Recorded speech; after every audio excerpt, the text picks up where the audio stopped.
Okay guys, welcome back na naman sa aking YouTube channel. No? So ito na yung day 18 natin ng paglalaro ng Nightclaw. So meron na tayong 60k growth rate na halos and meron tayong 180 accuracy. So dito pag-uusapan natin paano natin na-meet yung 180 accuracy. So nababasa ko kasi bakit ang taas daw ng accuracy ko daw. Pero hindi ko alam, mataas ba yan? Parang ang baba pa niyan sa dalawang nakarear na. Okay, so pag-usapan pa rin natin yan at pag-usapan natin dito, ano ba yung pagkasunod-sunod ng item na binubuo ko based sa experience. Kasi iba talaga yung laro ng F2P kasi nga hindi ko naman makakarap to ng sabay-sabay compared to syempre sa may tumalpak. So as free to play, sasabihin ko sa inyo yung pagkasunod-sunod ng item na bubuoy natin.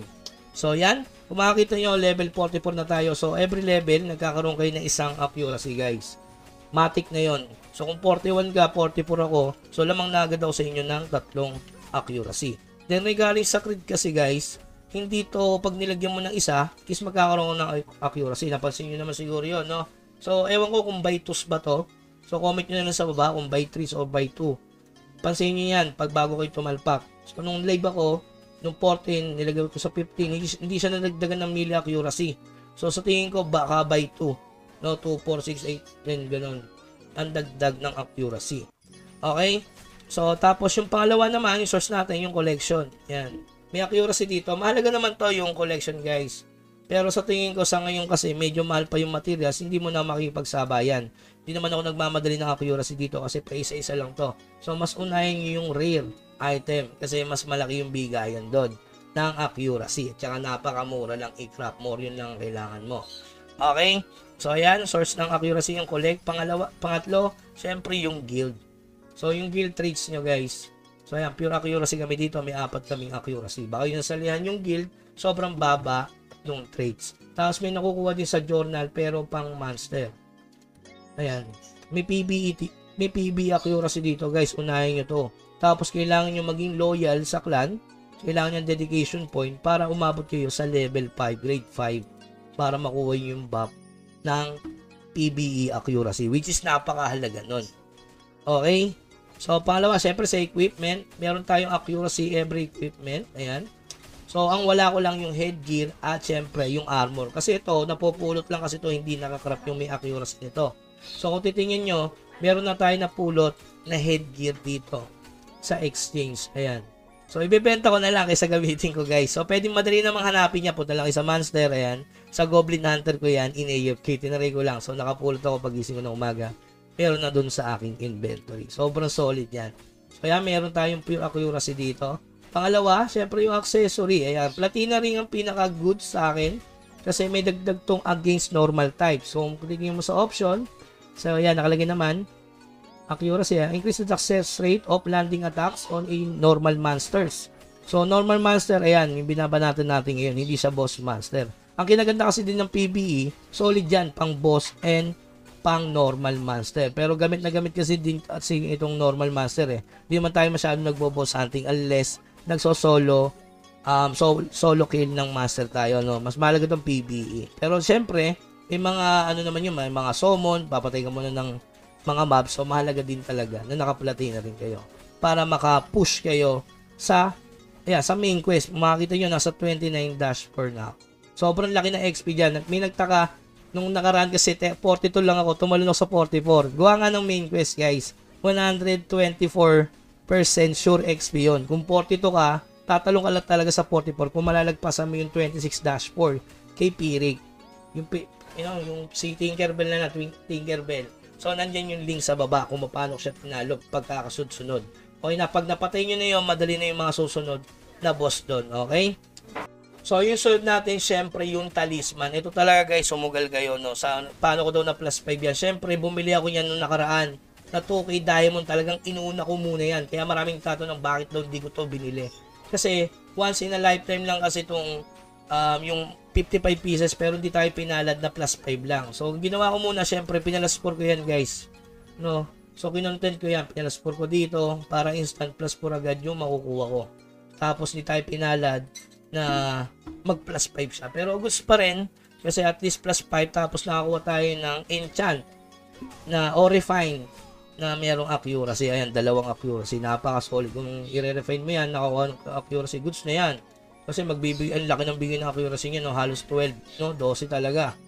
Napaka-solid. Tapos yung sa PBE naman, paano tumaas? Siyempre, nagbasag ako nito. So, paano naman yung Kuya Bags na plus, na plus 6? Bumili ako niyan. Diba, kasama yan sa ating daily routine. Bumili ako araw-araw niyan. Kaya wala akong 9M na skill kasi binibili ko to everyday. 120 na gold coins, tapos yung pang-ups dyan na 35k. So, tatlo yun. Bali, gagastos ka talaga dyan ng 220 per day. So, baka pito ata yung binasag ko na yan bago na plus 6. Swertihan lang din guys ha. Di naman porket sinabi ko mag-ipon kayo, mapa-plus 6 nyo na yan. Tumamba lang ako. Okay, so kaya meron tayong PBE accuracy dito. Sobrang ganda niyan. Okay, so yung accuracy and melee, ayun yung nagsho-show dito guys ha. Tapos yung 21 nakabukod dyan. Kung makita nyo dito 180. So, ibig sabihin, meron na akong 201 against Monster plus 7 sa Platina.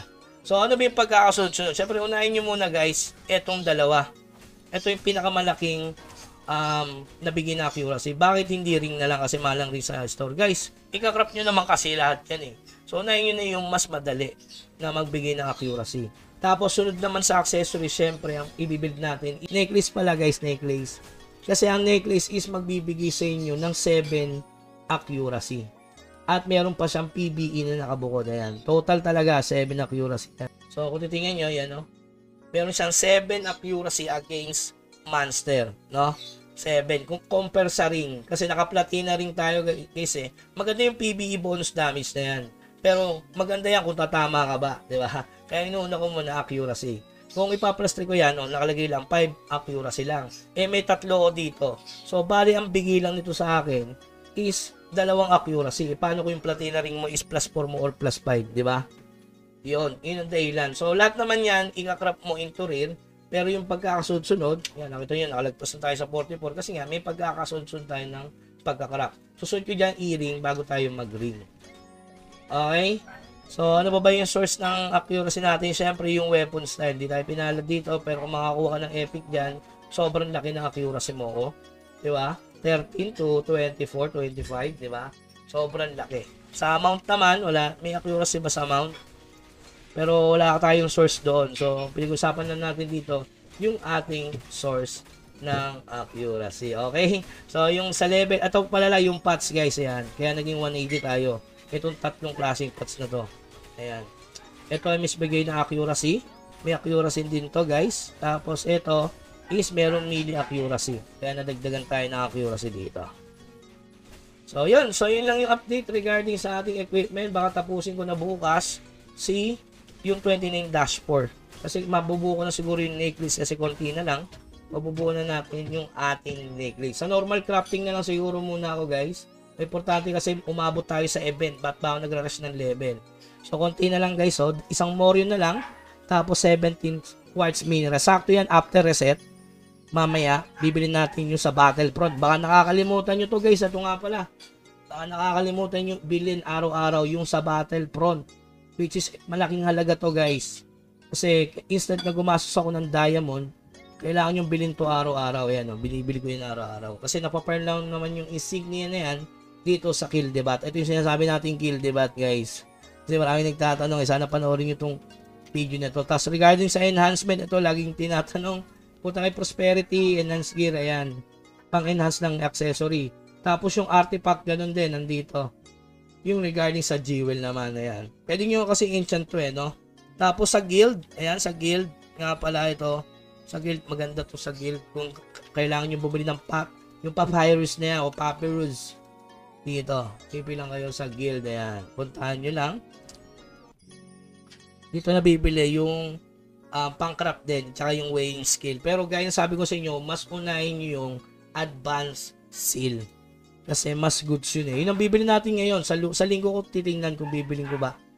Dito kasi tayo makakapag advancement. Ayan, pwede ko na nga bilhin eh. Kasi sinuwerte tayo. Ayan o.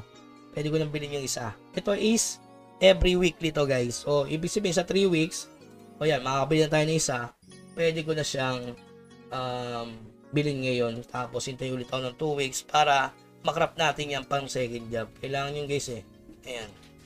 So, napakamahal kasi itong higher seal na to. So, yan. Ito, madali na to. Seal. Ito, Morion. Napupulot naman. Ito kasi napakahirap unless nagbo-boss hunting ka. Eh, sa boss hunting, makukuha mo dyan tradable eh. So, ibenta mo na lang, di ba? Okay? So, yun lamang guys. Sana nakatulong tong video na to regarding sa mga other details. So, comment nyo lang dyan sa baba kung ano ba yung mga source nyo ng accuracy para mga tulong sa ibang naglalaro pa lang nitong Nightcross. Tapos huwag nyo kalimutan panoorin How to Earn Diamond. Yan, diba? Meron tayong naunang content regarding dyan. Okay? So, ayan. Kita nyo naman yan sa ating history.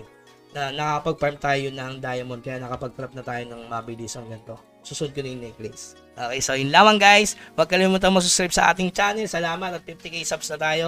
Huwag kayong magsawang manood sa ating mga contents. Hanggang sa muli. Paalam.